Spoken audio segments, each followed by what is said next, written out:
سردستگی اون عناصر خبیث আক্রান্ত হলে প্রথম আঘাত কোথায় করবে ইরান? মধ্যপ্রাচ্যের মার্কিন ঘাঁটিতে নাকি এয়ারক্রাফট ক্যারিয়ার স্ট্রাইক গ্রুপে? এমন প্রশ্নে এখন সয়লাব সামরিক দুনিয়া। ইরান জানিয়েছিল আগেই সামান্য আগ্রাসনেরও সবচেয়ে কঠিন জবাব দেয়া হবে। এর উত্তরও পাওয়া গেছে। মার্কিন ঘাঁটি কিংবা বিমান বাহিনী রণতরী নয়, আয়াতুল্লাহ খামেনির বাহিনী প্রথম আঘাত করবে ইসরায়েলে, এবং সেটি এখন পর্যন্ত ইরানের অপ্রকাশিত ভয়ঙ্কর কোনো মিসাইল দিয়ে, যার খবর এখনো জানে না বিশ্ব। এর আঘাত হবে অকল্পনীয়, মারাত্মক। মধ্যপ্রাচ্য ভিত্তিক সংবাদ মাধ্যম আল মায়াদিনে উঠে এসেছে এমন চাঞ্চল্যকর খবর।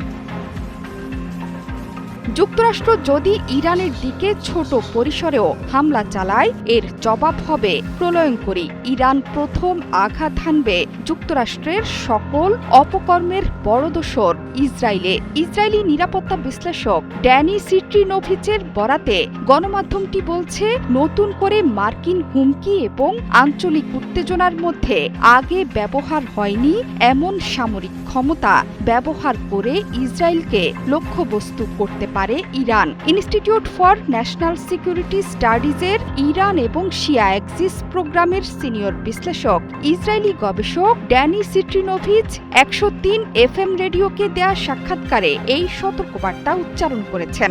তিনি বলেছেন, যদি ইরান আক্রমণের শিকার হয়, তাহলে অতীতে ব্যবহার হয়নি এমন সামরিক সক্ষমতা সক্রিয় করতে পারে তেহরান। তার মতে, ইরান যুদ্ধ না চাইলেও মার্কিন প্রেসিডেন্ট ডোনাল্ড ট্রাম্পের নির্দেশনাও মেনে নিতে প্রস্তুত নয়। এতে করে যদি ট্রাম্প ইরানের ভূখণ্ডে হামলা চালায়, ইসরায়েলে হামলা চালিয়ে এর জবাব দেবেন খামেনি। এর জেরে ত্রিমুখী যুদ্ধের মুখোমুখি হবে যুক্তরাষ্ট্র, ইরান, ইসরায়েল।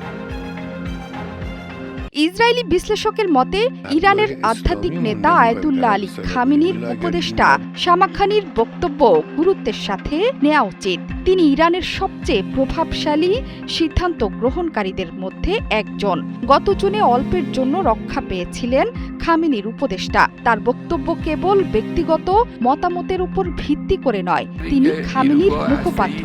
তার মতে, সীমিত মার্কিন হামলাকেও সরকার উৎখাতের প্রচেষ্টা হিসেবেই দেখবে তেহরান। এজন্য আগের বারের 12 দিনের যুদ্ধের সময় ব্যবহার না করা সামরিক সক্ষমতা সক্রিয় করবে তেহরান। এগুলো দিয়ে ইসরায়েলে আঘাত হানবে IRGC বাহিনী। কারণ একবার মার্কিন হামলা হলে এতে ইসরায়েলের জড়িয়ে পড়ার সম্ভাবনাও বৃদ্ধি পায়। ইসরায়েলি গবেষক মনে করেন, ইরান দীর্ঘস্থায়ী সংঘাত সহ্য করার ক্ষমতা রাখে। ইরানিরা বিশ্বাস করে যে যুদ্ধ যত দীর্ঘস্থায়ী হবে, তত বেশি ক্ষতি হবে আমেরিকানদের, যা যুদ্ধ বন্ধ করার এক রকম হাতিয়ার। জোহরা চৌধুরী সেতু, ৭১।